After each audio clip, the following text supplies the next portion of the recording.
সঠিকভাবে নাম বলতে পারলে আজকে গিফট, ঠিক আছে? আচ্ছা এখানে বলে দিচ্ছি কার কার নাম আছে, ঠিক আছে? এখানে আছে মোটু আছে, পাতলু আছে, হ্যাঁ নবিতা আছে আর ডরিমন আছে, ঠিক আছে? এবার ফার্স্টে কে খেলবে বলো? আমি খেলবো। আচ্ছা ঠিক আছে, বলো এক নম্বরে কার নাম আছে? এক নম্বরে কে হতে পারে? কে হতে? পাতলু। হয়নি। এবার বলো দুই নম্বরে কার নাম আছে? দুই নম্বরে কে আছে? কে আছে? ডরিমন।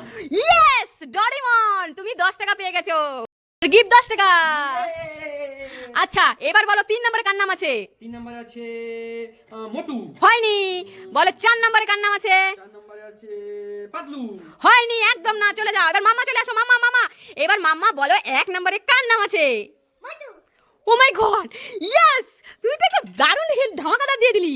এক নম্বরে মোটুই আছে, এই না তোর গিফট। বাহ বাহ, তো দুই নম্বরটা তো পেয়ে গেছে গিফট। এবার বল তিন নম্বরে কার নাম আছে? মামা বলো তিন নম্বরে কার নাম আছে?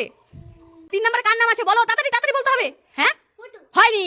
এবার তুমি আসো, এবার বলো, তুমি বলো তিন নম্বরে কার নাম আছে, তাড়াতাড়ি বলতে হবে, বলো। তিন নম্বরে কে হতে পারে? কে হতে? পাতলু। ও মাই গড, ইয়েস, পাতলু, একদম কারেক্ট নাম বলেছো। এই না তোমার গিফট।